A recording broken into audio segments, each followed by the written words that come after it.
और चाइना और भारत के दरमियान जो आजकल सरहदी तनाज़ा शिद्दत इख्तियार करता जा रहा है। कामरान साहब, ये जो मसला चल रहा था तकरीबन 1 माह से जारी था और बाज़ाहिर यूँ लग रहा था कि दोनों ममालिक जो है जंग के दहाने पर हैं। तो क्या लग रहा है आपको कि वाकई ऐसा कुछ है? क्योंकि जो शिद्दत इस बार चाइना ने इख्तियार की है, 1962 में भी 67 में भी हमने देखा था, मगर इस तरह के सिनेरियो नहीं नजर आ रहा। बिल्कुल, चाइना से जो लोग वाकिफ हैं, जैसे सफारतकारी से वाकिफ हैं, चाइना बहुत नबी तुली बात करता है और कभी भी आपने चाइना को देखा नहीं होगा कि वो कोई भी तनाज़ा हो किसी मुल्क के साथ भी तो वो बहुत एग्रेसिव स्टेटमेंट्स नहीं देते।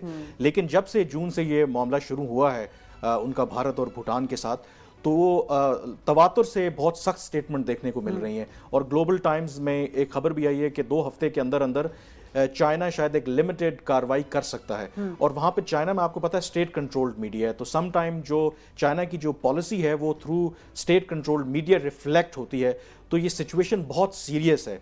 और ये एक बड़ी अजीब बात है कि जब भारत और पाकिस्तान की बात आती है तो पाकिस्तान जब भारत से कहता है कि मुज़ाकरात के जरिए मामलात को हल किया जाए, तो भारत सर्जिकल स्ट्राइक्स और दूसरी चीज की धमकी देता है। और अगर आप भारतीय मीडिया और भारतीय रिएक्शन अब देखें तो वो चाइना के साथ क्या कर रहे हैं कि जी हम मुज़ाकरात के साथ मामलात हल करना चाहते हैं, जंग इस मसले का हल नहीं है। तो ये जो उनकी जो डबल स्टैंडर्ड्स हैं ये रिफ्लेक्ट होते हैं और ये भी जाहिर करते हैं कि उनको पता है कि चाइना की जो इस वक्त मिलिट्री माइट है वो इतनी स्ट्रांग है कि भारत जो भी कर ले, अगर उनके साथ जंग होगी तो कभी भी उनसे जीत नहीं सकता। अच्छा सुहेल, डोकलाम जो इलाका है जिसे डोंगलोंग शायद मेरा ख्याल है चाइनीज कहते हैं, वो बहुत अहम एक इलाका समझा जाता है। उस इलाके की अहमियत के बारे में थोड़ा सा बताइएगा। शायद बुनियादी तौर पर उस इलाके की अहमियत अपनी जगह ऊपर मौजूद है, लेकिन जिस वक्त भारत ने ये इनिशिएटिव ले रखा है वो अमेरिकी इमारत के ऊपर वो सारी अटेम्प्ट कर रहा है। चूँकि बुनियादी तौर के ऊपर चीन का अफगानिस्तान के अंदर असर रसूख बहुत ज़्यादा बढ़ रहा है और चीन ने गुज़श्ता कुछ अरसे के दौरान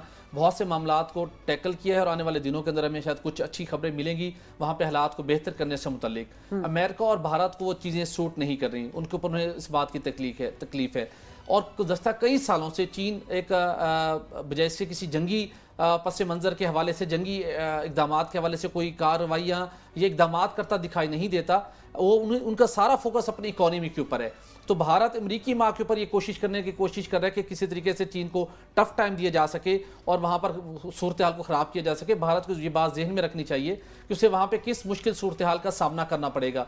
और कमरान ने जो बात की कि जो उसका डबल स्टैंडर्ड है भारत का, कि जब हम अपने यहाँ उसको कश्मीर के मामले के ऊपर मुज़ाकरात की बात करते हैं तो वो हालात ख़राब कर देते हैं। अब वहाँ पर जब चीन ने वहाँ पर कुछ अर्सा कबल अपनी एक एक्सरसाइज भी की है और जो उन्होंने अनाउंसमेंट की है वो सिर्फ उनकी अनाउंसमेंट नहीं होगी, वो यकीनन अटैक कर भी सकते हैं और इस पोजीशन के अंदर हैं कि कर सकते हैं। भारत अपने हालात को सामने रखे, वहां पर लोगों को जिन मुश्किलात का सामना है उसकी एक एस्पेक्ट बुनियादी तौर पर यह है कि ये बुनियादी तौर पर चाइना कहता है कि चीन और भूटान का मसला है और भारत ने बीच में इंटरवीन किया है। और ये इंडिकेशंस भी मिल रही हैं कि चाइना ने यह भी धमकी दी अगर आप ऐसा करेंगे तो हम फिर कश्मीर के मामले पर फिर हम भी फरीक है और हम भी इंटरवीन कर सकते हैं। भारत को जो है संगीनी का ख्याल हो जाना चाहिए, आता हो जाना चाहिए। और जो कौमी सलामती के मुशीर हैं अजीत डोवाल, वो भी बीजिंग जा रहे हैं इस माह, शायद कोई कॉन्फ्रेंस है वो अटेंड करेंगे, तो वहाँ पर हालात को मजीद ख़राब ना करें, ये खित्ते के अमन के लिए बहुत बेहतर है।